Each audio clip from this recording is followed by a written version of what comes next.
won this election.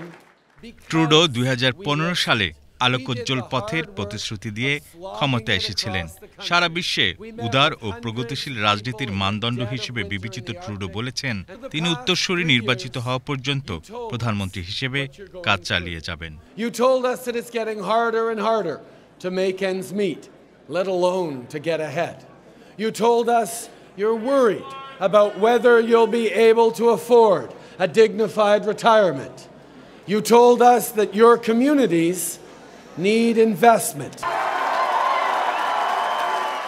We believe in our heart. গত ডিসেম্বরে কানাডার অর্থমন্ত্রী ক্রিস্টিয়া ফ্রিল্যান্ডের পদত্যাগের পর ট্রুডোর উপর চাপ বাড়তে থাকে। The move paid off. She won the nomination on the first ballot. দলীয় চাপের মুখে অবশেষে তিনি পদত্যাগ করলেন। I intend to resign as party leader, as prime minister, after the party selects its next leader through a robust, nationwide, competitive process.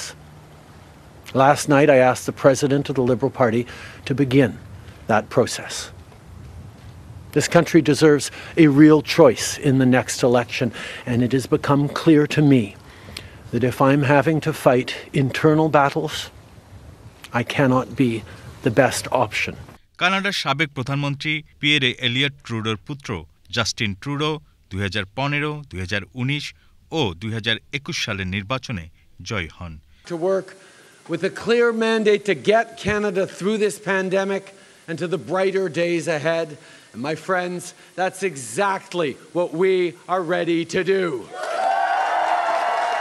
কিন্তু তার জনপ্রিয়তা দীর্ঘদিন ধরে কমতে শুরু করেছে এবং কানাডার রাজনীতিতে টানা 4 বার নির্বাচনে জেতা বিরল ঘটনা। জনসমর্থনের বিচারে ট্রুডোর লিবারেল পার্টি পিয়েরে পোলিয়েভরের কনজারভেটিভ পার্টির চেয়ে 20 পয়েন্টের বেশি ব্যবধানে পিছিয়ে। ক্ষমতাসীন দলের পক্ষে এই ব্যবধান কমানো কঠিন। কোভিড-19 মহামারীর পর পশ্চিমা বিশ্বের অনেক শাসকের মতোই উচ্চ দ্রব্যমূল্য, সুদহার বৃদ্ধি, আবাসনের সংকট এবং অভিবাসন নিয়ে জনমনে বিরাজমান দৃষ্টিভঙ্গির সঙ্গে তাঁকে লড়তে হয়েছে। While mass waves of immigration continue unabated, no major political party seems willing to tackle the immigration fiasco. বিরোধী দলীয় নেতা পোয়েলিভ সাম্প্রতিক সময়ে বেশ জনপ্রিয় হয়ে উঠেছেন। জনতুষ্টিবাদী ঠোঁটকাটা স্বভাবের এই দেশের অর্থনৈতিক সমস্যার জন্য সরকারকে দোষারোপ করেছেন এবং বলেছেন কার্বন ট্যাক্স বাদ দিন, বাড়ি তৈরি করুন, বাজেট ঠিক করুন, অপরাধ বন্ধ করুন। He drove many women of his own caucus out of the party and out of parliament altogether with his mistreatment of them. We condemn all of that behavior. We condemn misogyny always and everywhere, and we ask the Prime Minister to finally do the same.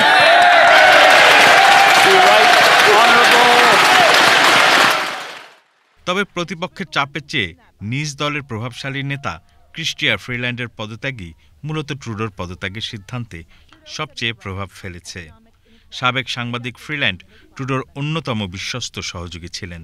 তাঁর কাঁধে এত বেশি দায়িত্ব ছিল যে তাকে সবকিছুর মন্ত্রী নামে ডাকা হতো। এর আগে ফ্রিল্যান্ড বলেছিলেন ট্রুডো তাকে অর্থমন্ত্রী হিসেবে বরখাস্ত করে এবং মন্ত্রিসভায় নতুন ভূমিকার প্রস্তাব দিয়েছিলেন।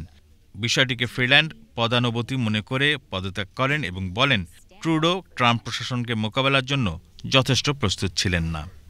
ট্রুডো পদত্যাগ ঘোষণার পর ফ্রিল্যান্ড সামাজিক যোগাযোগ মাধ্যম এক্সে শেয়ার করা এক টুইটে বলেন কানাডা ও কানাডাবাসীকে বছরের পর বছর ট্রুডো যেসব সেবা দিয়েছেন তাঁর প্রতি কৃতজ্ঞ। আমি তার এবং তার পরিবারের মঙ্গল কামনা করি। ট্রুডো বলেছেন লিবারেল পার্টি তাঁর উত্তরসূরি অর্থাৎ দলের প্রধান এবং দেশের প্রধানমন্ত্রী বাছাইয়ের জন্য দেশব্যাপী নেতৃত্ব বাছাই নির্বাচনের আয়োজন করবে। লিবারেল পার্টির বর্তমান প্রেসিডেন্ট সচিত মেহরা এক্সে বলেছেন দলের ন্যাশনাল কাউন্সিল এই প্রক্রিয়া শুরু করতে চলতি সপ্তাহেই বৈঠক করবে। এদিকে ট্রুডো আরও বলেছেন কানাডার গভর্নর জেনারেল মেরি সাইমন তার অনুরোধে আগামী 24 মার্চ পর্যন্ত পার্লামেন্ট স্থগিত বা মুলতবি রাখার অনুমতি দিয়েছেন। কানাডা ব্রিটিশ ডোমিনিয়ন হওয়ায় দেশটির রাষ্ট্রপ্রধানের কোনো পদ নেই। দেশটির আলংকারিক রাষ্ট্রপ্রধান ব্রিটিশ রাজা তৃতীয় চার্লস। তার প্রতিনিধি হিসেবে কানাডায় এক গভর্নর জেনারেল দায়িত্ব পালন করেন।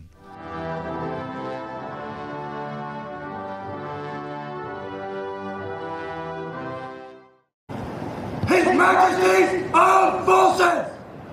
Royal salute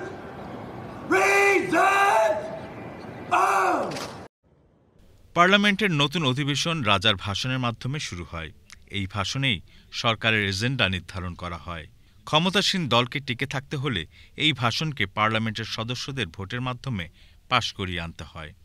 ট্রুডোর উত্তরসূরির তালিকায় আছেন বর্তমান অর্থমন্ত্রী ডোমিনিক লেব্যাং, পররাষ্ট্রমন্ত্রী মেলানি জোলি, উদ্ভাবন মন্ত্রী ফ্রাঁসোয়া ফিলিপ শ্যাম্পেন এবং সাবেক অর্থমন্ত্রী ক্রিস্টিয়া ফ্রিল্যান্ড। এছাড়া এই তালিকায় আরও বেশ কয়েকজন থাকতে পারেন যারা প্রতিদ্বন্দ্বিতা করার কথা ভাবছেন। I would say there's two complementary issues. From a financial stability perspective and Ability Board, and G20 leaders have asked us to come up with a new form of disclosure for private companies so that they can disclose their carbon footprints and then how they're... তাদের মধ্যে কানাডার British Columbia অঙ্গরাজ্যের সাবেক premier Christy Clark এবং bank of Canada ও bank of ইংল্যান্ডের সাবেক governor mark Carney.